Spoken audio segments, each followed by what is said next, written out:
কোরআনুল কারীমের 21 নম্বর সূরা সূরাতুল আম্বিয়া এর 30 নম্বর আয়াতে রব্বুল আলামিন বলছেন, আওয়ালাম ইয়ারাল্লাযীনা কাফারু আন্নাস সামাওয়াতি ওয়াল আরদা কানাতা রাতকান ফাফাতাকনাহুমা।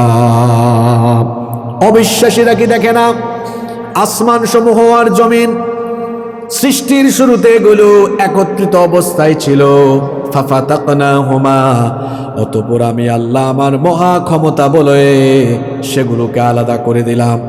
কোরআনের একটা মজা হলো এক আয়াতের তাফসীর অন্য আয়াতের ভিতরে খুঁজে পাওয়া যায়। কি করে আল্লাহ তাআলা এগুলোকে আলাদা করে দিলেন?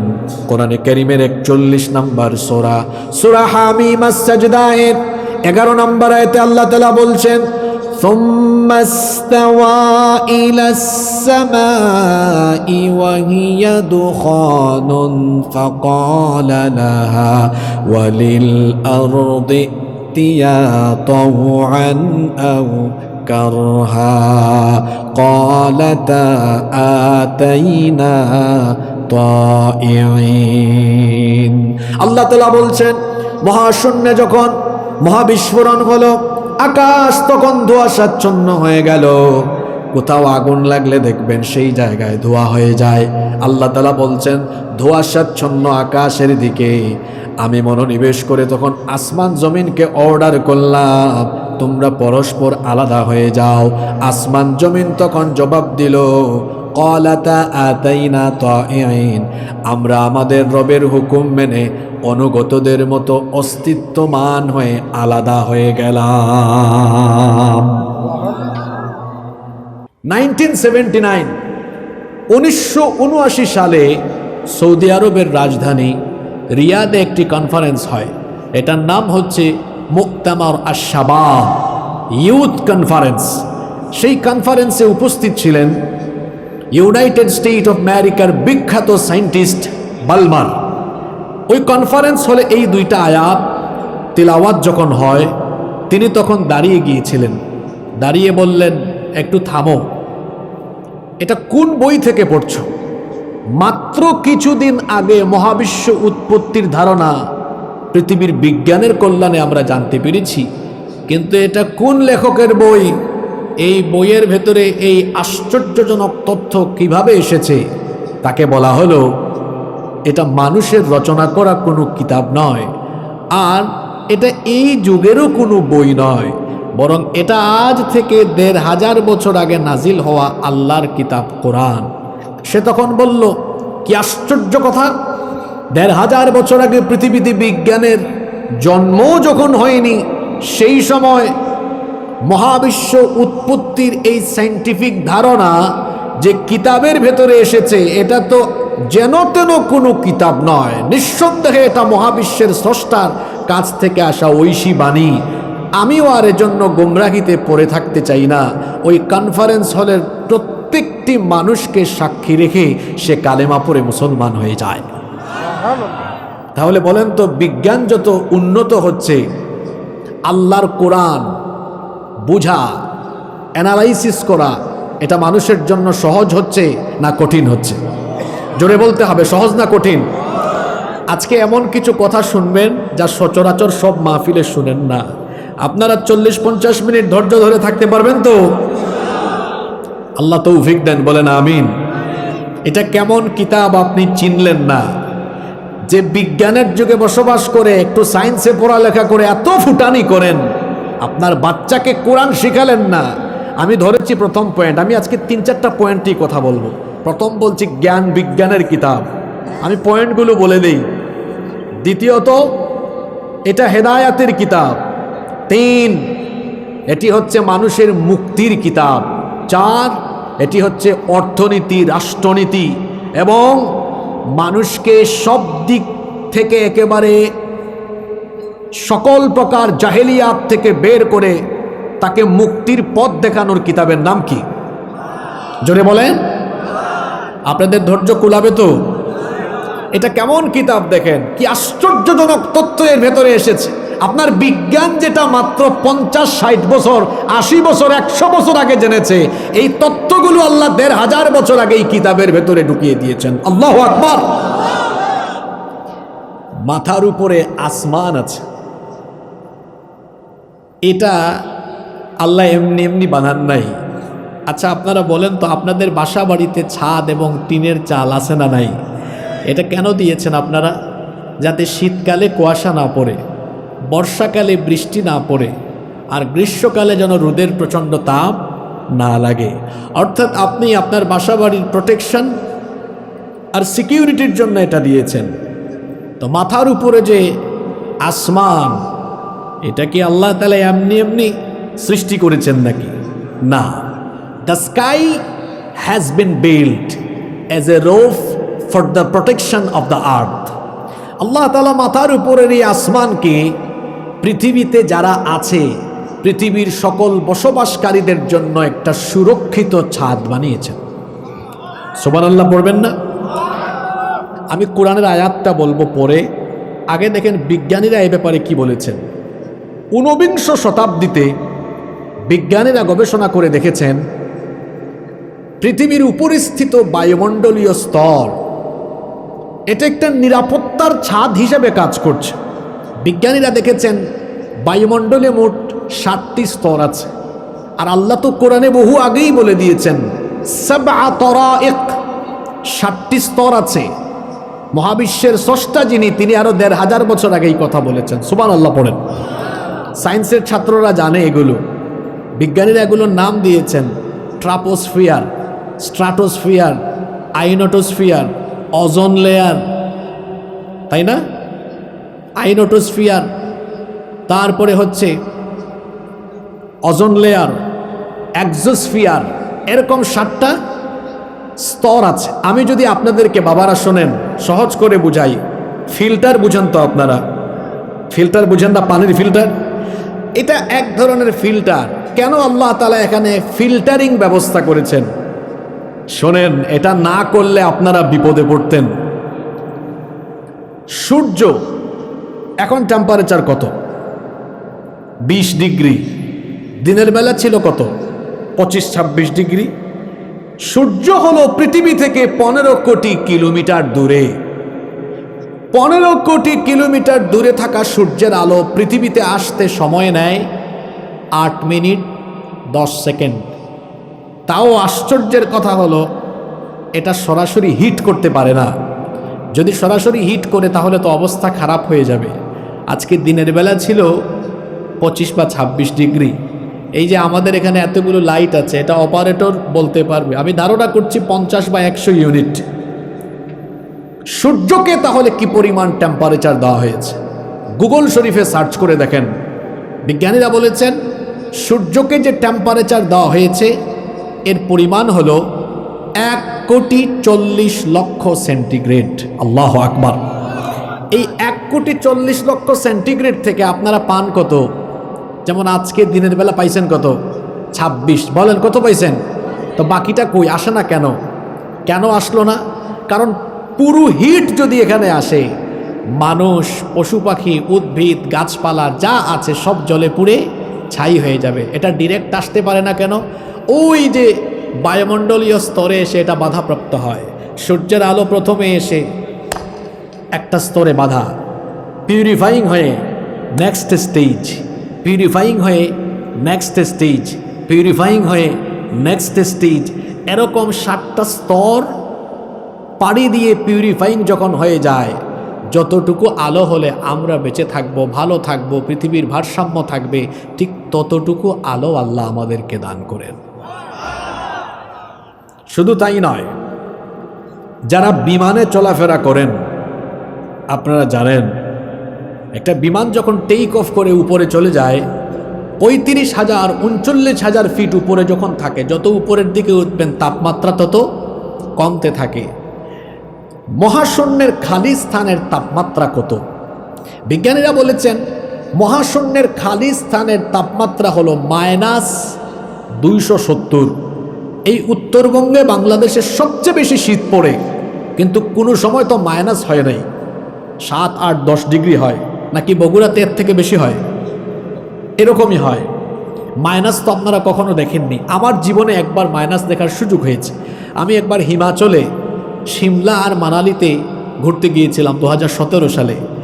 সেদিন -4 ছিল। 3-4টা কাপড় পরার পরেও এত ঠান্ডা লেগেছে যে প্রায় 1 সপ্তাহ জ্বর ছিল। -4 এই অবস্থা। আর বিজ্ঞানীরা বলছেন মহাশূন্যের খালি স্থানের তাপমাত্রা হলো -270। এটা আসতে পারে না কেন? ওই যে বায়ুমণ্ডলীয় স্তর আছে, কি ব্যালেন্স! শুধু তাই নয়, পৃথিবীর উপরিস্থিত বায়ুমণ্ডলীয় স্তরগুলোর উপরে অসংখ্য উল্কাপিণ্ড আছে। যদি কোনো একটা উল্কা পৃথিবীর দিকে ধেয়ে আসে, সব কিছু জ্বলে পুড়ে ভস্ম হয়ে যাবে। এই বায়ুমণ্ডলীয় স্তরগুলো থাকার কারণে উল্কাগুলো আসতে পারে না, বাধাপ্রাপ্ত হয়।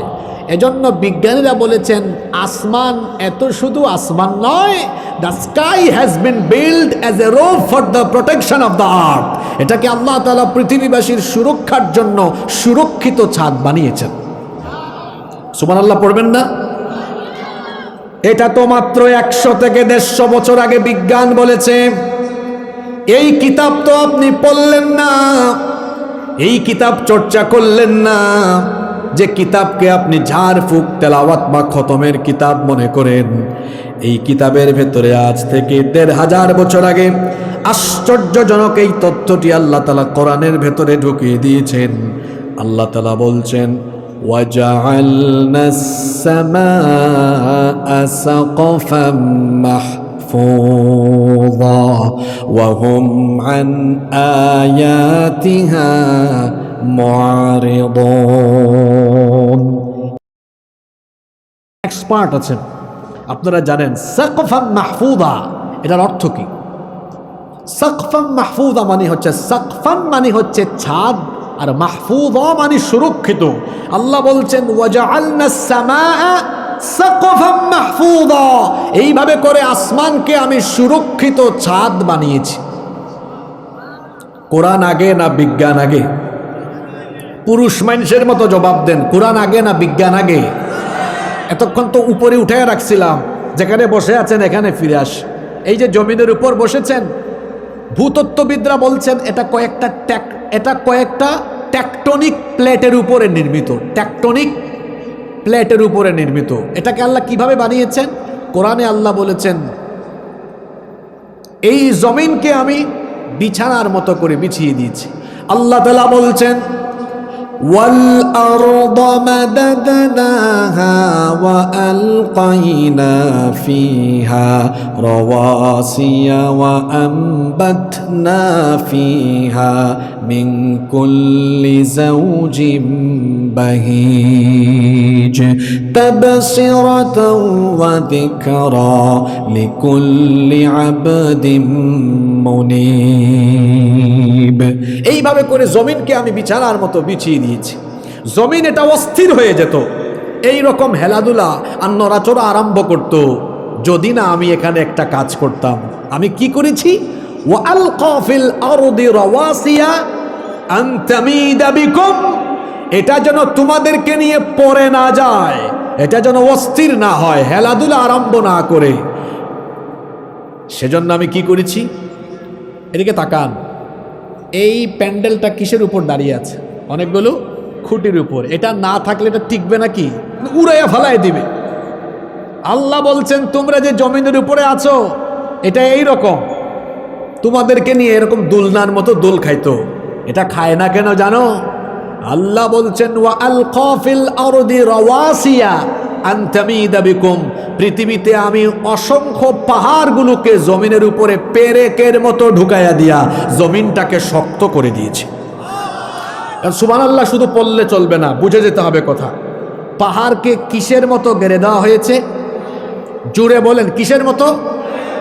পেরেক। এবার আমার দিকে তাকান, এই যে দেখেন, এটা ছিল এক সময় গাছ, তারপর তক্তা, তারপরে এটাকে জুড়া দিয়ে কি বানানো হয়েছে? চেয়ার। এখন আল্লাহ কোরআনে বলেছেন পর্বতমালাকে পেরেকের মতো বানিয়েছি। বুঝে শুনে জবাব দেন তো, পেরেকের উপরের দিকে বেশি অংশ থাকে না নিচের দিকে বেশি অংশ থাকে? বা কথা বলেন না কেন? পেরেকের বেশিরভাগ অংশ কিসের দিকে? নিচের দিকে। তো আল্লাহ যে কোরআনে বললেন পাহাড়কে পেরেকের মতো গেড়েছি, আমার বাড়ি তো সিলেটে, পাহাড় আর পাহাড়। আপনারাও পাহাড় পর্বত দেখেন, এই পঞ্চগড়ের দিকে গেলে দেখা যায়। আপনারা বলেন তো, আমরা তো দেখি পাহাড় অনেক, কথা বলেন না কেন? বলেন পাহাড় অনেক উঁচা, কিন্তু আল্লাহ বলেছেন এটাকে কি করেছেন? গেড়ে দিয়েছেন, গেড়ে দিয়েছেন। এখন আল্লাহর কথাটা সত্য না মিথ্যা? আজকের বিজ্ঞানীরাও এটা গবেষণা করে দেখেছেন এটা সত্য। আপনিও আজকে ওয়াজ শুনে গুগল শরীফে সার্চ করে দেখিয়েন, আপনি জেনে যাবেন মাউন্ট এভারেস্টের চূড়া হলো ভূমি থেকে 9 কিলোমিটার উঁচু। কত কিলোমিটার? তাহলে আমরা তো একটু আগেই জানলাম পেরেকের উপরের দিকে বেশি অংশ না নিচের দিকে। তাহলে এই পর্বত যদি পেরেকই হয়, উপরের দিকে যদি থাকে 9 কিলো, তাহলে তো নিচের দিকে বেশি থাকার কথা। আপনি সার্চ করে দেখেন, একটু পড়াশোনা করে দেখেন। বিজ্ঞানীরা বলেছেন মাউন্ট এভারেস্টের চূড়া ভূমি থেকে 9 কিলোমিটার উঁচু হলেও ভেতরের দিকে এর শেকড় 125 কিলোমিটার পর্যন্ত বিস্তৃত। বলেন কোরআন আগে না বিজ্ঞান আগে? পুরুষ মানুষের মতো জবাব দেন, কোরআন আগে না বিজ্ঞান আগে? ডাক্তার সাহেব চলে গেছেন, এটা ওনার ডিপার্টমেন্টের একটা বিষয়। কি চমৎকার কথা! মানুষ চোখে দেখে পড়ে, কানে শুনে, বলেন কানে শুনে আগে। এবং আল্লাহর দুনিয়ার একমাত্র সৃষ্টি হলো মানুষ, যারা কিনা জন্মের 4 মাস আগে মায়ের পেটে থাকাকালীনই শুনতে পায়। সুবহানাল্লাহ, কি বাড়িতে গিয়ে বলবেন নাকি? হিউম্যান এমব্রায়োলজি, ভ্রূণ তত্ত্ব নিয়ে যারা রিসার্চ করেছেন তারা বলছেন a child gets hearing before 16 weeks of birth. একজন মানব শিশু জন্মের 16 সপ্তাহ মানে 4 মাস আগে মায়ের পেটে থাকাকালীন সে শুনতে পায়। এটা বিজ্ঞানীরা বলেছেন, চিকিৎসা বিজ্ঞানীরা বলেছেন। এজন্য দেখবেন আমরাও তো এটা অনেক জায়গায় বলি যে কোনো মা, আজকে কি মহিলা প্যান্ডেল আছে? যেহেতু বিজ্ঞানও বলছে, কোরআনও কিন্তু এই কথা বলছে। কোরআনে কিভাবে বলা হয়েছে এটা পড়েন। কোরআনে দেখবেন যেখানেই শ্রবণ শক্তি আর দর্শন শক্তির কথা এসেছে, আগে শ্রবণ শক্তির কথা, পরে দর্শন শক্তির কথা। হাফেজ ভাইরা আমাকে একটু হেল্প করেন। ইন্নাস সামআ ওয়াল বাসারা ওয়াল ফুআদা কুল্লু উলাইকা কানা আনহু মাসউলা। এখানে আল্লাহ তাআলা শ্রবণ শক্তির জন্য সামউন শব্দটি আগে দিয়েছেন, আর দৃষ্টিশক্তির জন্য বাসারটা পড়ে দিয়েছেন। এভাবে কোরআন শরীফের যত জায়গায় আল্লাহ তাআলা শ্রবণ শক্তির কথা বলেছেন, দৃষ্টিশক্তির আগে শ্রবণ শক্তির কথা বলেছেন। অন্য আয়াতে যান, ওয়া জাআলা লাকুমুস সামআ ওয়াল আবসারা ওয়াল আফইদা। এজন্য আধুনিক যুগের মুফাসসিরগণ এই আয়াতগুলোর সায়েন্টিফিক এক্সপ্লেনেশন দিয়েছেন এইভাবে, যেহেতু কোরআনের সব জায়গায় দৃষ্টিশক্তির আগে শ্রবণ শক্তির কথা বলা হয়েছে, তার মানে মানুষ দেখে পড়ে শুনে আগে। এজন্যই যে মহিলা পেটে সন্তান পেটে নিয়ে আজে বাজে গান শুনে, ভিডিও দেখে, আজে বাজে নাটক সিনেমা দেখে, সন্তান তো পেটের ভেতর থেকে এটা শুনে, এটা কোরআনেরও বার্তা, বিজ্ঞানেরও বার্তা। এজন্য এইসব নারীদের পেট থেকে যে সন্তান বের হয়, এরাও বের হওয়ার পরে ঝাঁকানাকা মার্কা সন্তান হয়। আর যে সকল নারীরা পেটের ভেতরে সন্তান নিয়ে কোরআন তেলাওয়াত, জিকির আজকার, নামাজ, নিয়মিত ইবাদতে আছে, পেটের ভেতরে তো সন্তান সবসময় কোরআনের সাউন্ড শুনে, তাসবিহ তাহলিলের সাউন্ড শুনে, এদের পেটের ভেতর থেকে বের হয়ে মুফাসসির হয়, মুহাদ্দিস হয়, মুফতি হয়, আলেম হয়, ওলি হয়, পরহেজগার হয়, চরিত্রবান হয়। এটা মা বোনদেরকে বলে রাখলাম, প্রেগন্যান্সিতে বেশি বেশি করে আল্লাহর জিকির করবেন। আল্লাহ সবাইকে তৌফিক দান করেন। দেখেন এখানে শেষ পয়েন্টটা বলি। এই যে আপনারা ফিঙ্গারপ্রিন্ট মারেন না, আঙ্গুলের ছাপ, আপনারটার সাথে কি আমারটার মিল আছে? আপনারটার সাথে আমার মিল থাকতো কেমনে? আপনার হাতে যে 10টা আঙ্গুল আছে, আপনারও একটার সাথে আরেকটার কোনো মিল নাই। পৃথিবীর 800 কোটি মানুষ, একজনের সাথে আরেকজনের ফিঙ্গারপ্রিন্টের কোনো মিল, জোরে বলেন ফিঙ্গারপ্রিন্টের কোনো মিল। এখন 2025 সাল, 1800 সালের আগে পৃথিবীর মানুষ এই কথা জানতো না। ব্রিটিশ বিজ্ঞানী উইলিয়াম হার্সাল মানবদেহের উপরে গবেষণা চালিয়ে সর্বপ্রথম এই তথ্য তিনি ইংল্যান্ডে আবিষ্কার করেন। ইংল্যান্ডে ফিঙ্গারপ্রিন্টের প্রচলন পৃথিবীতে প্রথমে শুরু হয়। তারপরে সারা দুনিয়া এটা ছড়িয়ে যায়। আজ থেকে মাত্র 200 বছর আগের কথা বলছি। এই ফিঙ্গারপ্রিন্ট সাব রেজিস্ট্রি অফিসে, ভোট দিতে গেলে, ইমিগ্রেশনে, পাসপোর্ট অফিসে, সব জায়গায় লাগে কি লাগে না? আজ থেকে মাত্র 200 বছর আগে পৃথিবীর বিজ্ঞান এই ফিঙ্গারপ্রিন্টের ধারণা দিয়েছে। কিন্তু যেই কোরআন আপনি শিখলেন না, পড়লেন না, বুঝলেন না, আল্লাহ তাআলা 1500 বছর আগে এই কিতাবের ভেতরে কোরআনে কারীমের 75 নম্বর সূরা সূরাতুল কিয়ামা এর 3 এবং 4 নম্বর আয়াতে আল্লাহ তাআলা বলছেন, আয়াহসাবু আল্লান নাজমা'a 'ইযামা বালা কাদিরিনা আলা আন নুসাউইয়া বানানা। আল্লাহ তাআলা বলছেন, যারা মনে করে মারা যাওয়ার পরে তার দেহ যখন মাটির সাথে মিশে যাবে, তার শরীরের হাড্ডি, মাংস, অস্থি, পিঞ্জর সব যখন চূর্ণ বিচূর্ণ হয়ে যাবে, কি করে আবার তাকে পুনরায় জীবিত করা হবে?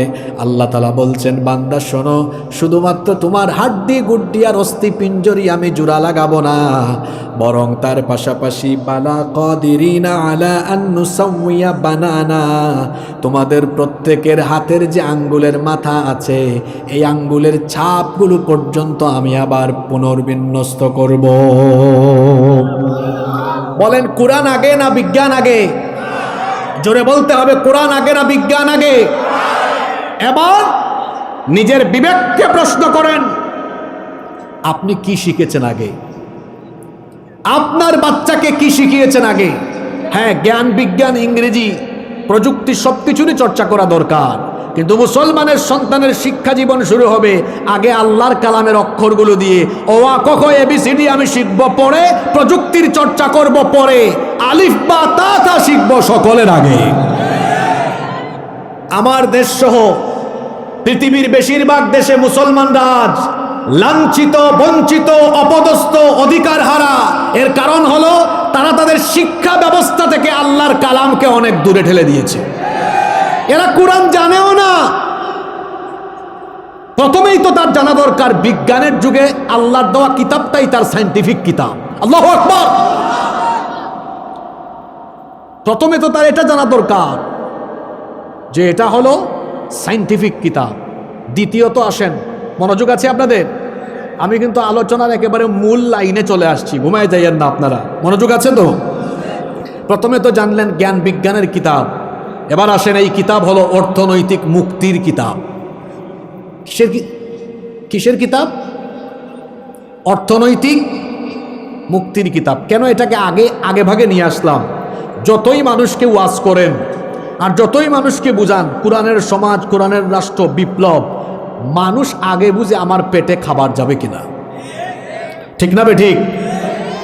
এই কোরআনে মানুষের অর্থনৈতিক মুক্তির কথা বলা হয়েছে, কিন্তু 90-এর মধ্যে 89.50% মুসলমান জানেও না এই ফর্মুলার কথা। এই ফর্মুলার কথা তারা জানে না। আল্লাহ তাআলা এখানে একটা ফর্মুলা দিয়েছেন, সেই ফর্মুলার নাম হলো জাকাত। জোরে বলেন তো, সেই ফর্মুলার নাম কি? আমাদের দেশে মানুষ জাকাত বলতে কি বুঝে জানেন? 200 টাকা, 300 টাকা, 500 টাকা ছিটিয়ে ছিটিয়ে দেওয়া, অথবা জাকাতের নামে শাড়ি আর লুঙ্গি বিতরণ করা। জাকাতের খাতগুলো নির্ধারণ করা আছে। কোরআনে জাকাতের খাত কয়টা বলা হয়েছে?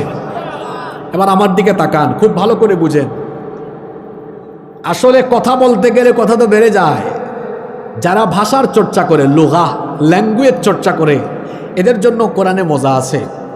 দেখেন, আল্লাহর প্রায়োরিটি লিস্টের তালিকাটা আপনি খেয়াল করেন। আচ্ছা বলেন তো, আমরা যখন সিরিয়াল করি 1 2 3 4 5 6, তখন 1 নম্বরে কাকে রাখি? মানে যাকে সবচেয়ে বেশি প্রাধান্য দেওয়া যায়। 2 নম্বরে এর পরের জন, তাই না?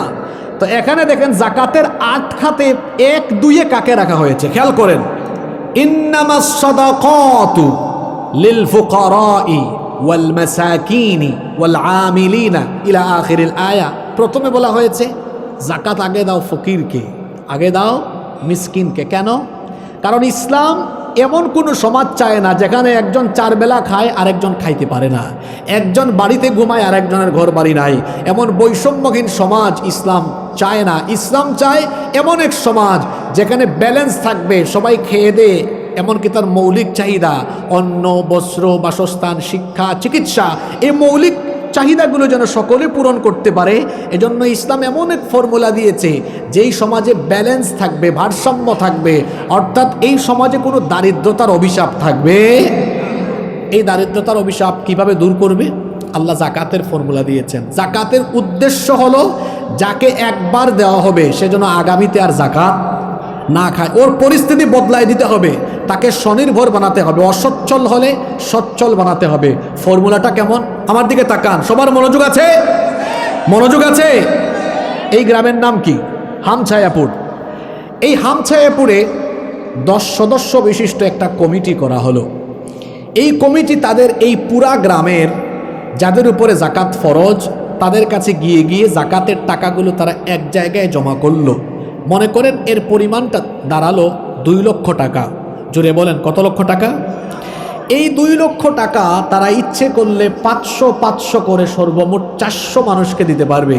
কিন্তু আপনারা আমাকে বলেন তো, এই 400 জন মানুষ কি ধনী হয়ে যাবে? এক বেলা খাবে, পরের বেলা আবার ক্ষুধার্তই থেকে যাবে। কিন্তু আপনি একটু সিস্টেমটা বদলায় দেন। 2 লক্ষ টাকা 400 জনকে না দিয়ে 3-4 জনকে দেন। কিছুদিন আগে এই গ্রামের একজন বিধবা, একজন নারী বিধবা হয়েছে, স্বামী মারা গিয়েছে, কয়েকজন সন্তান আছে। তাকে বললেন, বোন তোমাকে একটা সেলাই মেশিন কিনে দিলাম, কাজ করে খাও। পরিবারটা সচ্ছল হলো কি হলো না? আপনাদের এলাকায় ভ্যান আছে, ভ্যান। আরেকটা পরিবার খুব গরিব, চলতে পারে না, 18-19 বছরের একটা ছেলে আছে ওই ঘরে। এই এদিকে আসো, ধরো একটা ভ্যান কিনে দিলাম, এটা চালাও। বলেন এই পরিবার চলার মতো পরিস্থিতি হলো কি হলো না? আরেক ছেলের কাছে অল্প টাকা আছে, আর সামান্য হইলেই এখানে একটা দোকান দিয়ে, টঙের দোকান দিয়ে খাইতে পারবে। আসো নাও দিলাম। বলেন 2 লক্ষ টাকা 400 জনকে দিলে ফায়দা বেশি না 3-4 জনকে দিলে ফায়দা বেশি? জোরে বলেন। এ তো আপনার গ্রামের উদাহরণ দিলাম। যদি পুরা রাষ্ট্রটাকে কোরআনওয়ালারা নিয়ন্ত্রণ করে, সেখানে একটা জাকাত মিনিস্ট্রি থাকবে, জাকাত মন্ত্রণালয়, তখন এই দেশে মুসলমান যারা তাদের সকলের সম্পদের হিসাব সরকারের কাছে থাকবে, অনেকটা ইনকাম ট্যাক্সের ফাইলের মতো। যাদের কাছে নিসাব পরিমাণ মাল আছে, মানে যাদের উপর জাকাত ফরজ, বছর শেষে তার মোবাইলের মধ্যে ক্রিং ক্রিং মেসেজ চলে আসছে, মিস্টার অমুক সাহেব আপনার তো এবছর এত টাকা জাকাতের এসেছে, আমাদের সংশ্লিষ্ট অফিসে গিয়ে জমা করেন। সারা দেশের মুসলমানদের যাদের উপর জাকাত ফরজ, এবার টাকাগুলো জমা হচ্ছে কয় জায়গায়? জুড়ে বলেন। এখন আমি বোঝানোর জন্য একটা ছোটোখাটো অ্যামাউন্ট ধরছি। মনে করেন এই বছর হইল 140,000 কোটি টাকা। এটা এক রাজশাহী বিভাগ, বগুড়া দিয়ে কাভার হয়ে যাবে, বগুড়ার মানুষ এত ধনী। কিন্তু বোঝানোর জন্য বলছি, 140,000 কোটি টাকা, এটা রাষ্ট্রের জন্য এটা ব্যাপার না। জোরে বলেন তো টাকার পরিমাণ কত বললাম? 140,000। যুবক ভাইরা আছে না ঘুমাই গেছে? সরকার এবার সারা দেশের 64টা ডিস্ট্রিক্টে বাটি চালান দিল। বাটি চালান মানে বুঝেন তো, একটা এটাকে আরেকটু আধুনিক ভাষায় বলি, ওই সার্ভে করলো, জরিপ করলো, জরিপ করে এই বছর গোটা দেশ থেকে মোট 70 লক্ষ আকাইম্যা, বাদাইম্যা, বেকার 70 লক্ষ যুবকের লিস্ট করলো। জুড়ে বলেন তো কত লক্ষ? পুরুষ মানুষের মতো জবাব দেন, কত লক্ষ? এই 70 লক্ষের নাম লিস্ট করে প্রত্যেকের হাতে ধরায় দিল 2 লক্ষ টাকার চেক। কয় লক্ষ টাকার চেক? এই ছেলে নাও ধরো। দিল 70 লক্ষকে কয় লাখ করে?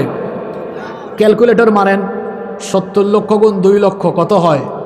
140,000 কোটি টাকা। 140,000 কোটি টাকা। ফর্মুলাটা কিন্তু আমার না, এটা কার ফর্মুলা?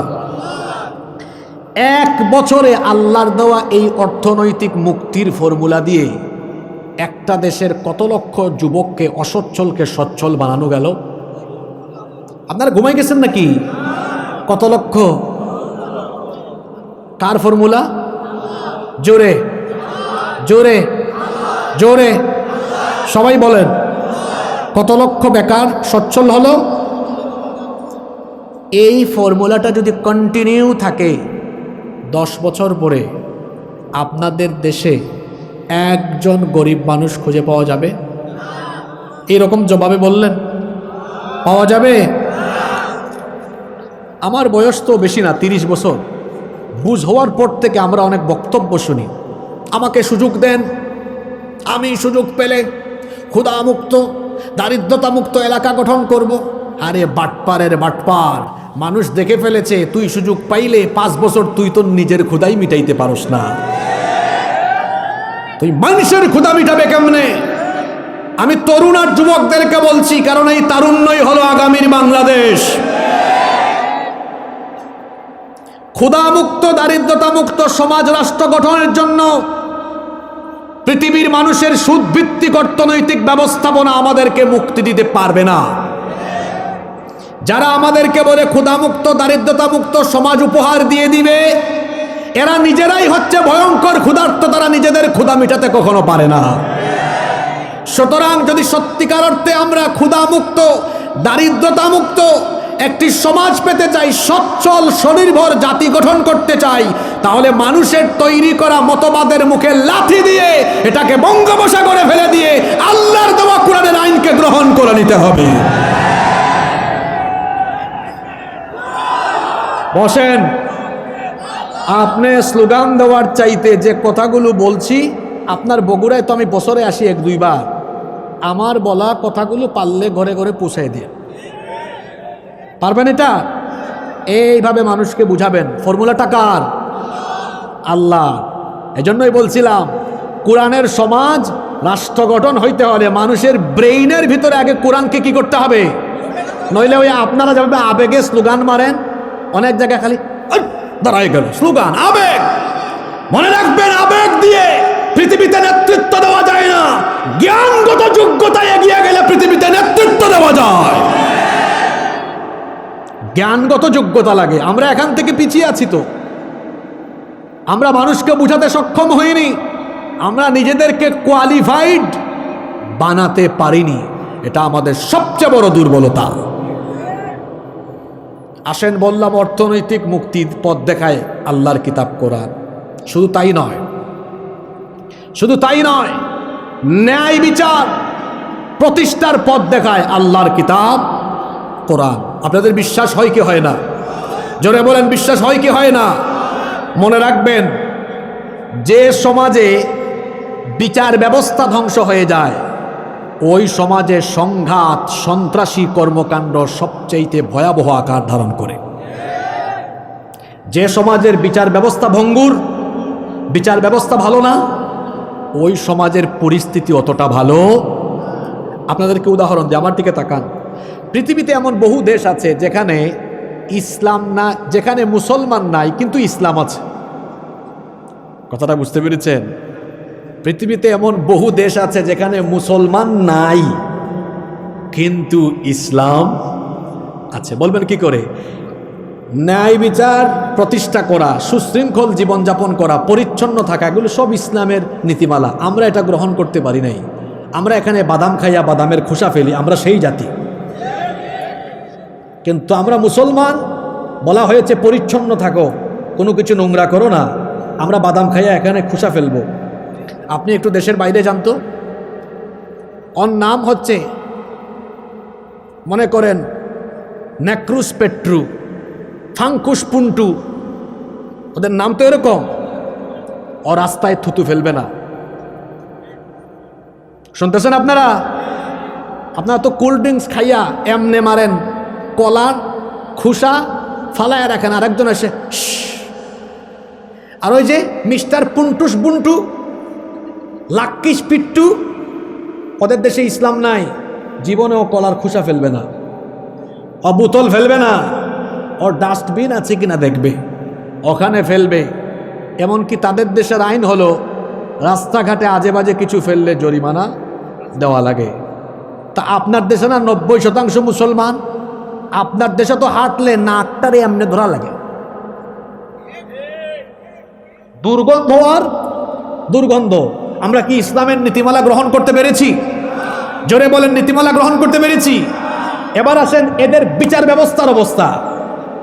সেখানে কেউ অপরাধ করলে সাথে সাথে অ্যাকশন। সেখানে আইন এবং বিচার খুব উন্নত। কেউ চাইলেও সেখানে কিছু করতে পারবে। কিছুদিন আগে আমি মালয়েশিয়াতে ঘুরে আসলাম। কি সুন্দর ব্যবস্থাপনা তাদের। আমি একটা প্রোগ্রামে অ্যাটেন্ড করেছিলাম। একজন ভাই বললেন যে আমার একটা জিনিস চুরি হয়েছিল, পুলিশকে ইনফর্ম করার পরে 2-3 ঘন্টার ভেতরে উদ্ধার করে আমার হাতে দিয়েছে। আমি জিজ্ঞেস করলাম এখানের বিচার ব্যবস্থা কেমন? কয় খুবই ভালো, ন্যায় বিচার আছে। সৌদি আরবে কিন্তু কোরআনের 100 ভাগ আইন নাই, অল্প স্বল্প আছে, কিন্তু যতটুকুই আছে সেখানে রহমত বরকত কম না বেশি? জোরে বলেন, কম না বেশি? সৌদি আরবে তো আমি প্রতি বছরই যাই আলহামদুলিল্লাহ। ওখানে আজানের টাইমে দোকান খুলে মানুষ নামাজে চলে যায়। আপনার শেরপুরে দোকান খোলা রেখে কি মসজিদে যাবে? গত 3 দিন আগে আমি একটা ভিডিও দেখেছি ফেসবুকে। এক লোক তার দোকানে নামাজে দাঁড়িয়েছে, সে সাজদায় গিয়েছে, তার কেশ খালি করে দিয়েছে চোর। বাংলাদেশে হয় কি হয় না? তো সৌদি আরবে চুরি হয় না কেন? কারণ ওখানে চুরি হলে চোরকে ধরলেই হাত কেটে ফেলা হয়, আর আমার দেশে চোরকে ধরলে ঘুষ খেয়ে ছেড়ে দেওয়া হয়। এজন্য আমি বলেছি, একটা দেশের বিচার ব্যবস্থা যখন ভঙ্গুর হয়ে যায় সেই দেশ তখন ধ্বংস হয়ে যায়। আসেন আমার দিকে তাকান। আমাদের দেশ স্বাধীন হয়েছে আজকে 54 বছর। জোরে বলেন, কত বছর? এই বাদাম খাওয়েন না ভাই, বাদাম খান, অসুবিধা নাই। আমার দিকে তাকান।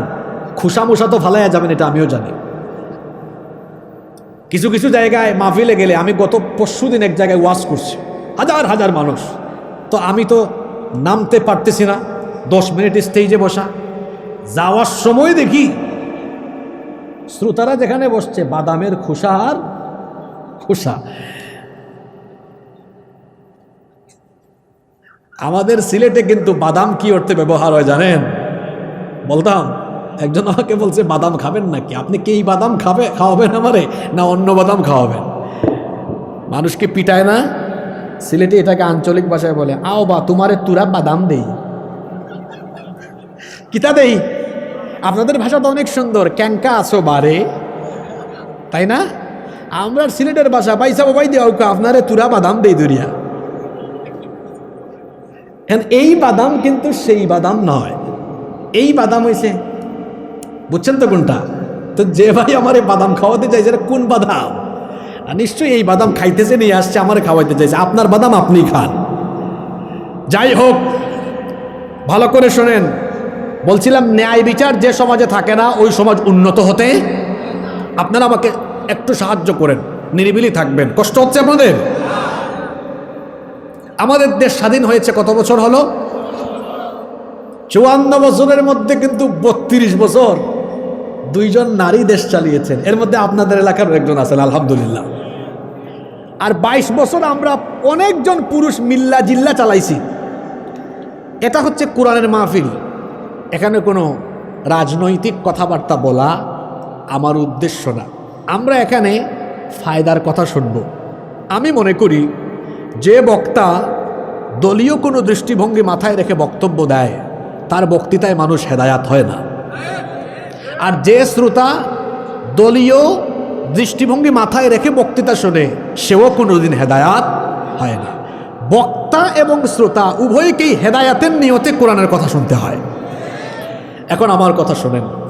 এই যে 54টা বছর ধরে আমাদের দেশ চলছে, আপনারা একটু জুড়ে জবাব দেন তো, একটু জুড়ে বলিয়েন তো, এটা কি আল্লাহর আইনে চলে না মানুষের আইনে চলে? মাশাআল্লাহ, আর একটু জোরে বলেন। ওকে, মানুষের আইন দিয়ে বিচার ফয়সালা চলছে। এই যে কিছুদিন আগে, কয়েক মাস আগে, ওই যে পদ্মার ওই পারে মাগুরার একটা মেয়ে, 8 বছর বয়স, আসিয়া, এক পরিবারের 3 নরপিশাচ মিলে আমার বোনদের উপরে পাশবিকতা চালালো। কয়েকদিন হাসপাতালে থেকে আমার এই বোন দুনিয়া থেকে চলে গেল। আহারে, কি নির্মম ঘটনা! সবাই বলেন তো, আমার বোন কবরে গিয়ে তার কবরে ঘাস উঠলেও তার ধর্ষণকারীরা এখনো বেঁচে আছে না নাই? যারা বুবার মতো বসে আছে এরা কি কিছু বলবে না? আমার দেশে এমন কিছু কলেজ আর ইউনিভার্সিটি আছে যেখানে ধর্ষণের সেঞ্চুরির মতো ঘটনা ঘটেছে, আবার ধর্ষককে ফুলের মালা দেওয়া হয়েছে। আমার দেশে এমন কিছু ব্যবসায়ী আছে ধর্ষণের দায়ে অভিযুক্ত, কিন্তু টাকার গরমে আইনকে তার জুতার নিচে চাপা দিয়ে ফেলেছে, আর ওইদিকে ধর্ষিতা মরে গিয়েছে। আমার দেশে এমন কিছু রাজনীতিবিদ আছে ধর্ষণের দায়ে অভিযুক্ত, কিন্তু ক্ষমতার ঠেলায় আইনকে কবর দিয়ে ফেলেছে। বলেন, আপনাদের দেশের আদালতে আল্লাহর আইন না মানুষের আইন? এতক্ষণ যে ঘটনাগুলো বললাম এগুলো মিথ্যা না সত্য? এ কেমন আইন? যে আইন থাকার ফলে ধর্ষক বেঁচে থাকে, ধর্ষিতা কবরে চলে যায়। যে আইন থাকার ফলে ধর্ষিতা কবরে চলে যায়, তার কবরে ঘাস উঠে, আর ধর্ষক বেঁচে থাকে, সেই আইনের মুখে আমরা জুতা নিক্ষেপ করি, সেই আইনের মুখে আমি লাথি মারি। কোন আইন? যে আইন থাকার ফলে ধর্ষক ধর্ষণ করার পরেও সাদা পায়জামা পাঞ্জাবি গায়ে দিয়ে রাস্তায় আবার ফুলের মালা দিয়ে মিছিল করে, আর ধর্ষিতা কবরে চলে যায়, এই আইনের মুখে আমি ঝাড়ু নিক্ষেপ করি। বলেন, এবার তার পরিবর্তে যদি বিচার ব্যবস্থায় আল্লাহর কালাম থাকতো, তাহলে কোনো ধর্ষক ধর্ষণ করার পরে বুক ফুলিয়ে বেঁচে থাকা বা ফুলের মালা গলায় দিয়ে হাঁটা সম্ভব? মহিলার মতো মিউ মিউ করে জবাব দেন কেন? সম্ভব? কোরআনে ধর্ষকের শাস্তি কি? কথাটা হক আদায় করে বলেন। লাইভ মৃত্যুদণ্ড। আপনি তো ইয়াং মানুষ, লাইভ এখন মনে হয় এই যে মাহফিলও তো কেউ কেউ হয়তো লাইভ দিচ্ছে, ওখানে অনেকে লাইভ হচ্ছে না, এই যে এই ভাই লাইভ দিচ্ছে। দর্শকের শাস্তি হলো লাইভ মৃত্যুদণ্ড। লাইভ মানে কি? মানুষের চোখের, জোরে বলেন, মানুষের চোখের। শেরপুরে এমন ঘটনা হয়েছে, শেরপুরের জনগণের সামনে হবে। কেন শেরপুরের জনগণের সামনে মৃত্যুদণ্ড দেওয়া হবে? যাতে এই খাসলতের আর কেউ থাকলে এই বিচার দেখে এই বদমাইশ যেন তারের মতো সোজা হয়ে যেতে পারে।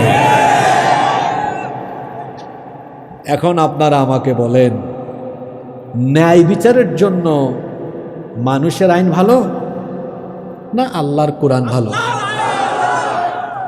মিউ মিউ করে জবাব দিয়েন না। আমি কিন্তু হযরত শাহজালাল রহমতুল্লাহ আলাইহির এলাকার মানুষ। দুর্বলতা আমাদের ভেতরে নাই। দুর্বল মুসলমান আমি দেখতেও পারি না। কথা বলবেন সবল পুরুষের মতো, এমনভাবে কথা বলেন মনে হয় আপনার ব্যাটারি ফিউজ হয়ে গেছে। তাহলে বলেন, আমাদের জন্য কার আইন ভালো, মানুষের না আল্লাহর? জোরে বলেন কার? আরো জোরে বলেন কার? কয়টা পয়েন্ট বলছি মনে আছে না খাই ফেলছেন? কোরআন শুধু আর এই গায়ে তাবিজ লেখা আর রমজান মাসে তারাবির খতম দেওয়ার কিতাব না। প্রথমেই বলেছি এটা জ্ঞান বিজ্ঞানের কিতাব। যুবক ভাইদেরকে বলছি, তোমাদের হাতে যেন লাঠিসুটা, পিস্তল, গাঁজা আর মাদক না থাকে। এই সমাজে কিছু মানুষ আছে যারা তাদের নিজেদের স্বার্থ হাসিলের জন্য তোমাদেরকে ব্যবহার করে, তোমাদেরকে টার্গেট করে, তারপরে তোমাদের পকেটে হয় টাকা পয়সা কিংবা লোভনীয় প্রস্তাব দ্বারা তোমাকে তার কাছে নিয়ে তার সামনে আর পিছনে তোমাকে চামচার মতো ব্যবহার করে। You have to personality. আপনার ব্যক্তিত্ব থাকা দরকার। Be a prestigious person. ব্যক্তিত্ববান হন। আপনার এই যৌবন, এই তারুণ্য, আপনার শরীরের শক্তি, সামর্থ্য, ঘাম, রক্ত, জীবন, এটা কারো চামচামি করার জন্য দেওয়া হয় নাই। আপনার ঘাম, আপনার শ্রম, আপনার তারুণ্য, আপনার যৌবন, আপনার ঘাম, আপনার রক্ত, আপনার জীবন, এটা যদি কোথাও দিতে হয় তাহলে সেটা একমাত্র আল্লাহর জমিনে আল্লাহর দ্বীন কায়েমের জন্য উৎসর্গ করতে হবে। এর বাহিরে যাওয়ার তাকবীর দেওয়া লাগবে না, কথাগুলো বুঝলেই খালি হবে। যুবকেরা চামচামি ছাড়ো। আমারে তো কেউ আব্বা ডাকলেও আমারে তার চামচামি করাইতে পারবে না। আমি কথা বলতেছি, এই যে ঘাম বেরোইতেছে, এই ঘাম, এক ফুটা ঘাম আমি কারো চামচামিতে দিতে পারবো না, বরং আমার শরীর থেকে আমি হাজার হাজার টন ঘাম বের করতে পারবো আল্লাহর জমিনে, আল্লাহর কোরআনের রাজ কায়েমের জন্য। এই যুবকরা যদি ঠিক হয়ে যায়, বাংলাদেশ ঠিক হয়ে যাবে। এই জন্য যুবকদেরকে বলবো, ভাই, যারা হাতের মধ্যে আজে বাজে জিনিস উঠায় দেয়, ফালায় দাও, হাতের মধ্যে আল্লাহর কোরআন নিয়ে নাও। হাতের মধ্যে আল্লাহর কোরআন নিয়ে কোরআনকে বুকে আগলে নাও। কোরআন পড়ো, কোরআন বুঝো, কোরআনের রঙে রঙিন হয়ে যাও, বাংলাদেশ বদলে যাবে ইনশাআল্লাহ। কষ্ট হচ্ছে মনে হয় আপনাদের? 1 নাম্বার বলেছিলাম এটা জ্ঞান বিজ্ঞানের কিতাব, 2 নাম্বার বলেছি এটা অর্থনৈতিক মুক্তির কিতাব, 3 নাম্বার কি বলেছি? এটা ন্যায় বিচার প্রতিষ্ঠা করে দেওয়ার মতো একটি কিতাব। 4 নাম্বার, বেশি লম্বা কথা বলার দরকার নাই, এটা হচ্ছে সকলকে হেদায়াত দেওয়ার কিতাব। কিসের কিতাব? জোরে বলেন, এটা কিসের কিতাব? প্রত্যেকটি মানুষকে এই কোরআন হেদায়েতের পথ দেখাবে। যে কোনো প্রফেশনের, যে কোনো পেশার, যে কোনো সমাজের, যে কোনো জাতিগোষ্ঠীর মানুষকে এই কোরআন হেদায়েতের পথ দেখাবে। তবে এখানে একটা শর্ত আছে, কোরআনের হেদায়াত পেতে হলে আপনাকে সর্বমোট 8টি শর্ত পূরণ করতে হবে। কথা বুঝে থাকলে বলেন তো, কোরআনের হেদায়াত পেতে হলে সর্বমোট কয়টা শর্ত পূরণ করতে হবে? আস্তে বলবেন না, জোরে বলেন, কয়টা? কথায় আছে না, শেষ ভালো যার সব ভালো। এটা শুনে যান না ভালো করে। কোরআন হেদায়েতের কিতাব, হেদায়াত পাবে কে? 8টা শর্ত পূরণ করবে। আপনারা কি 8টা শর্ত পূরণ করতে চান না? আর কোরআন যাকে হেদায়াত দিবে সে কোথায় যাবে? কথাটা আরো সুন্দর করে বলতে পারতেন, কোরআন যারে হেদায়াত দিবে সে ডিরেক্ট জান্নাতে ঢুকে যাবে। সুবহানাল্লাহ পড়েন। তাহলে কোরআনের হেদায়াত পেয়ে আমরা জান্নাত চাই কি চাই না? কয়টা কাজ করতে হবে? মনে কষ্ট নিয়েন না, অনেকে 1 নাম্বারে ধরা খাবে, তবে বেশিরভাগ লোক 1 নাম্বারেই ধরা খাবে, এটা আমি বললাম। এরপরে অনেকে 2 নাম্বারে ধরা খাবে, কেউ 3 নাম্বারে, 4 নাম্বারে। তবে এটাও বলে দিলাম, বেশিরভাগ লোক 1 নাম্বারেই ধরা খাবে। 1 নাম্বারেই মিলান তো দেখি। কোরআন হেদায়াত দিবে, শর্ত হলো 8টা। 8টি শর্ত পূরণ করলে কোরআন আপনাকে হেদায়াত দিয়ে দিবে। অর্থাৎ হেদায়াত তো দেন আল্লাহ, কিন্তু কোরআনের মাধ্যমে আপনি হেদায়াত পাবেন। 1 নাম্বার শর্ত হলো আল্লাহর কালামকে সহি করে পড়া জানতে হবে। এখন বলবেন, হুজুর এটা কোরআনের 1 নাম্বার হক হয় কেমনে? এবার আপনি আমারে উত্তর দেন তো, কোরআনের 1 নাম্বার নাজিল হওয়া শব্দটা কি? কোরআনের 1 নাম্বার নাজিল হওয়া শব্দটা কি? ক্যামেরাম্যান তো ভালো, উত্তর দেয় আগে। কোরআনের 1 নাম্বার নাজিল হওয়া শব্দ হলো ইকরা, পড়ো। কেমনে পড়বেন? কিছুদিন আগে, গত বছর না কয়েক মাস আগে, আপনার রাগ করেন না, শিবগঞ্জ আছে না, বগুড়ার শিবগঞ্জ, আমি মাহফিলে যাচ্ছি, এশার আজান হয়েছে, এক মসজিদে ঢুকেছি। এক কামিল মাদ্রাসার সহকারী অধ্যাপক, মসজিদের ইমাম, পড়তেছে কি জানেন? লিলাফে কুরাইশিন ইলাফিহিম রিহলাতাশ শীতাই ওয়াস সাইফ। আল্লাহ আমাকে ক্ষমা করুন, একটা মাখরাজ ঠিক নাই, নুন সাকিন, মিম সাকিন, তাজবিদের নিয়ম কানুন ঠিক নাই। আমার দেশের শিক্ষা ব্যবস্থায় তো ভাটা পড়েছে। অনেক কামিল মাদ্রাসার প্রিন্সিপাল সাহেবরাও শুদ্ধ করে কোরআন পড়তে পারে না। বলছিলাম না 1 নাম্বারে ধরা খাবেন। হেদায়াত পাবেন কেমনে? ওই যে আমার আগে একজন বক্তব্য দিয়েছেন না, বলছিলাম না যে কোরআনের সমাজ গঠন করে দিলেই সব বদলে যাবে না। এই মানুষগুলো কোরআনের সমাজ গঠন করবে কেমনে? এদের মাথার ভিতরেই তো কোরআন নাই।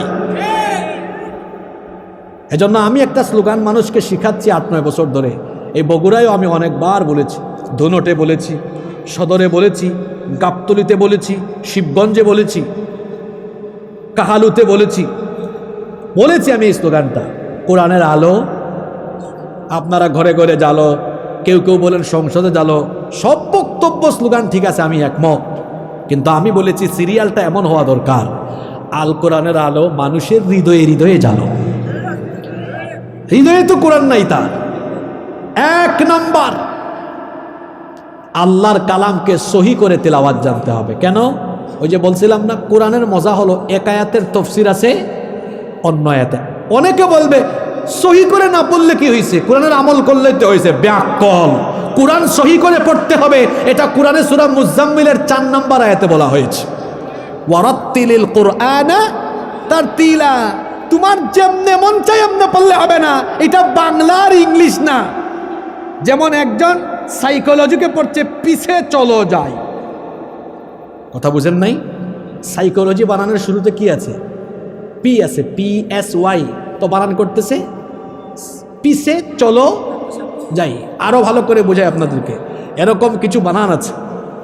যেমন নেচার একজন পড়তেছে নাটুরে, ফিউচার একজন পড়তেছে ফুটুরে, নাটুরে ফুটুরে, কিন্তু প্রনাউন্সিয়েশনটা কি নাটুরে ফুটুরে না, প্রনাউন্সিয়েশন হলো নেচার ফিউচার। এই উদাহরণগুলো কেন দিচ্ছি? নেচারকে নাটুরে, ফিউচারকে ফুটুরে বললে গুনাহ হয় না? গুনাহ হয়। সর্বোচ্চ সামনে থাকা মানুষ একটু হাসবে, এই তো বাস, এতটুকু। কিন্তু কোরআন অশুদ্ধ বললে হি হি হি না, কোরআন অশুদ্ধ বললে প্রতিটা অক্ষরে অক্ষরে কোরআন আপনাকে লানত দিবে। কি দিবে? তো যে ব্যক্তি লানত পায়, এই ব্যক্তি কি কোরআনের হেদায়াত পায়?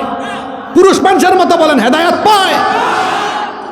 এজন্য আজকের প্রথম ওয়াজ লক্ষ লক্ষ টাকা খরচ করে মাহফিলে আসলেই কেবল হবে না, বরং প্রতিটা পাড়ায় পাড়ায়, এলাকায় এলাকায় কোরআন প্রশিক্ষণ কেন্দ্র চালু করুন, যাতে করে প্রতিটি মানুষ, প্রতিটি নরনারী বিশুদ্ধ কোরআন শিখতে পারে। এটা কোরআনের কয় নাম্বার দাবি? পুরুষ মানুষের মতো বলেন, কয় নাম্বার দাবি? দুই নাম্বার দাবি হলো, বিশুদ্ধ করে শেখার পরে বসে থাকবেন না, রেগুলার কোরআন তেলাওয়াত করবেন। কারণ কোরআন তেলাওয়াতের মাধ্যমে ঈমান বাড়িয়ে দেন কে? তিন নাম্বার দায়িত্ব, নিজে তো শিখে ফেলছেন, আপনার অধীনস্থ আপনার পরিবারকে কোরআন শেখানোর ব্যবস্থা আপনাকেই করে দিতে হবে। অনেকে আছে সে নিজে কোরআন পড়ে, আমাদের সমাজে এমন বহু মানুষ আছে নিজে বহু বড় কোরআনওয়ালা, তার ছেলে মেয়ে, তার পরিবারের মধ্যে দিন নাই। এরকম আছে না? আছে। আল্লাহ বলেছেন তুমি নিজেকে এবং তোমার নিজের পরিবারকে জাহান্নাম থেকে বাঁচাও। 3 নম্বর দায়িত্ব, পরিবারকে এবার শেখান, বাচ্চাটাকে শেখান। 4, কোরআন যে হিফজ করার দায়িত্ব খালি হাফেজি মাদ্রাসার ছাত্রদেরকে দিয়ে দিলেন, আপনার সমস্যা কি? আপনি তো 8-10টা সূরা পারেন, এর বাইরে কি আর মুখস্থ করার দরকার নাই? 4 নম্বর দায়িত্ব হলো, শর্ত হলো, যতটুকু পারেন যথাসাধ্য কোরআন মুখস্থ করার চেষ্টা করা। 5, তুতা পাখির মতো কোরআন শুধু পড়বেন এজন্য এটা নাজিল হয় নাই। আল্লাহ বলেছেন আফালা ইয়াতাদাব্বারুনাল কুরআন আম আলা কুলুবিন আকফালুহা। কি হয়েছে এদের? এরা কোরআন নিয়ে কেন গবেষণা করে না? তাদের অন্তর কি তালাবদ্ধ হয়ে গিয়েছে? 3 লক্ষ 4 লক্ষ টাকা দিয়ে বাসা বাড়িতে ফার্নিচার ঢুকাতে পারলেন, 3-4 হাজার টাকা দিয়ে বাজারে তো ইসলামিক ফাউন্ডেশন থেকে অনুবাদ করা তাফসির ইবনে কাসির পাওয়া যায়, জিলালুল কোরআন পাওয়া যায়, মারিফুল কোরআন পাওয়া যায়, তাফহিমুল কোরআন পাওয়া যায়। এক সেট তাফসির বুঝি কিনে রাখতে পারলেন না, আর ঘরের সবাই মিলে প্রতিদিন যদি 5 আয়াত পড়তেন। আমার দিকে তাকান, বয়স তো কমই নাই আপনারা, 50-60 বছর হয়ে গেছে, কি করছেন আপনি জীবনে? এই কোরআন, আমার দিকে তাকান, প্রতিদিন আপনি যদি 5 আয়াত করে কোরআন পড়েন, ক্যালকুলেটর মাইরা দেখেন, 4 বছরে আপনার পুরা কোরআন একবার পড়া শেষ হয়ে যাবে। আচ্ছা, 5 আয়াত অর্থসহ ব্যাখ্যাসহ পড়তে কি খুব সময় লাগে? 10-15 মিনিট। যদি 5-এর জায়গায় ডেইলি 10 আয়াত করে পড়েন, 2 বছর লাগবে। যদি 20 আয়াত করে পড়েন, কত? 40 আয়াত করে বললে 6 মাস। কি ব্যাপার, কি সমস্যা আপনার? এত হায়াত কোথায় যায় যে আপনি আল্লাহর কিতাব পড়ার টাইম পান না? আল্লাহ কোরআনে বলেছেন অবশ্যই আমি তাদেরকে কিয়ামতের মাঠে কোরআনের ব্যাপারে জিজ্ঞেস করব, কেন তুমি কোরআন পড়লে না? 5 নাম্বার দাবি হলো কোরআন বুঝা। রসুলের সাহাবীরা, আরে এমনও সাহাবী ছিলেন সূরা বাকারা পড়তে টাইম লাগছে 10 বছর। আপনি বলবেন হুজুর কি বলেন এটা? হ্যাঁ, কারণ উনি প্রতিটা আয়াত পড়ছে আর আমল করছে। সুবহানাল্লাহ পড়বেন না?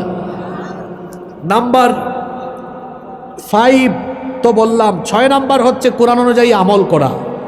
এই যে আমার হাতে এটা ছাপাখানা থেকে প্রিন্টেড ভার্সনে এসেছে, প্রিন্টেড কোরআন। যার কাছে কোরআন নাজিল হয়েছে মুহাম্মাদুর রাসূলুল্লাহ, বলেন সাল্লাল্লাহু আলাইহি ওয়াসাল্লাম, তিনি ছিলেন প্র্যাকটিক্যাল কোরআন। সুবহানাল্লাহ কি বাড়িতে গিয়া বলবেন নাকি? মানে কোরআন। একবার আমাদের মা আম্মা জানা আয়েশা রাদিয়াল্লাহু আনহাকে এসে সাহাবীরা জিজ্ঞেস করলেন আমাদের নবীজির চরিত্র কেমন ছিল? তিনি বললেন বাড়িতে চলে যাও, আমি ওয়াজ করা লাগবে না, গিয়ে কোরআন পড়ো। কোরআনের প্রতিটা লাইন যেমন আমার নবীর চরিত্র হলো তেমন। কোরআন থেকে আপনি হেদায়াত পাবেন। 6 নম্বর শর্ত এটা পূরণ করেন। বাস্তব জীবনে কোরআনকে মেনে চলতে হবে। এই 6টা বললাম ব্যক্তি কেন্দ্রিক, পার্সোনাল আমল। বাকি আছে কয়টা? জোরে বলেন, বাকি আছে কয়টা? বাকি 2টা সামষ্টিক। 7 নাম্বার হলো এবার এই কোরআনের দাওয়াত মানুষের কাছে ছড়িয়ে দিবেন। এই যে ঘাম ঝরে স্লোগান দেন না, আমার ভাই তোমার ভাই, অমুক ভাই তমুক ভাই, আমার নেতা তোমার খেতা, অমুক ভাই অমুক ভাই, আমার ভাইয়ের চরিত্র ফুলের মতো, নামাজ পড়ে না 1 ওয়াক্ত, শয়তানের ভক্ত, গাঞ্জা খায় 5 ওয়াক্ত, জাহান্নামের তক্ত। কোন মিছিলে গিয়ে কি আজে বাজে স্লোগান দাও? আল্লাহর কোরআনের 7 নাম্বার শর্ত হলো নিজের ভেতরে কোরআন ইনস্টল, ডাউনলোড, ইনস্টল, ডেভেলপ করার পরে এবার এই কোরআনকে সমাজের রন্ধ্রে রন্ধ্রে ছড়িয়ে দেওয়ার জন্য এবার কোরআনের পতাকা তলে এসে, কোরআনের ছায়া তলে এসে কোরআনের মিছিলে শামিল হয়ে যেতে হবে। আজে বাজে জায়গায় যাওয়া যাবে না। 8 এবং সর্বশেষ হলো এই কোরআন দিয়ে নিজেদের জীবনের সব কিছু পরিচালনা করতে হবে। কি বললাম কথাটা? জীবনে। আপনারা বলেন জীবনের সব কিছু মানে কি? আপনার ব্যক্তিগত জীবন, আপনার ব্যবসা প্রতিষ্ঠান, আপনার পরিবার, আপনার শিক্ষাঙ্গন, আপনার আইনঙ্গন, আপনার অর্থনীতি, আপনার রাজনীতি, আপনার রাষ্ট্র, আপনার সমাজ, সব চলবে কার কিতাব দিয়ে? জোরে বলেন, কার কিতাব দিয়ে? এই কথাটা তারা কয় না। রসুল মদিনার রাষ্ট্রকে 10 বছর পরিচালনা করেছেন কি দিয়ে? জোরে বলেন, পুরুষ মানুষের মতো বলেন, কি দিয়ে? সেদিন দাঁড়িয়ে নাই এক লোক বলে আমরা মদিনার ইসলাম চাই। আমি আশ্চর্য হয়ে তার দিকে তাকিয়ে বললাম, মদিনার ইসলামে কি এরকম ক্লিনশিপ করার সিস্টেম আছে নাকি? আর মদিনার ইসলামে কি মানুষের আইন আছে নাকি? কথা বলেন না কেন আপনারা? আমার প্রশ্ন যৌক্তিক না অযৌক্তিক? জোরে বলতে হবে, যৌক্তিক না অযৌক্তিক? তা আপনি তো বলেছেন আমরা মদিনার ইসলাম চাই, তো মদিনার ইসলামে মানুষের আইন, রসুলের আইন না আল্লাহর আইন? জোরে বলেন, কার আইন? তো মুখ দিয়ে আপনি বলেন একটা, করে আরেকটা। আচ্ছা, যারা বলে একটা করে আরেকটা, হ্যাঁ নাম কি? এরকম কথাবার্তা কেন বলেন আপনি? আল্লাহর কোরআনকে গ্রহণ করলে লাভ আছে না নাই? লাভের কথা একটু আগে বলে দিছি, মনে রাখতে না পারলে এই ভাইদের চ্যানেল থেকে পড়ে শুনে নিয়েন। বলছিলাম না অর্থনৈতিক মুক্তির কথা, বলছিলাম না আপনার সমাজের বিচার ব্যবস্থার কথা, বলছি না আপনাকে স্বনির্ভর হওয়ার কথা, সব আমি আলোচনার ফাঁকে ফাঁকে বিভিন্ন পয়েন্টে বলে এসেছি। আজকে আমি সর্বমোট 12টা পয়েন্টে এখানে কথা বলেছি। কতটা পয়েন্টে?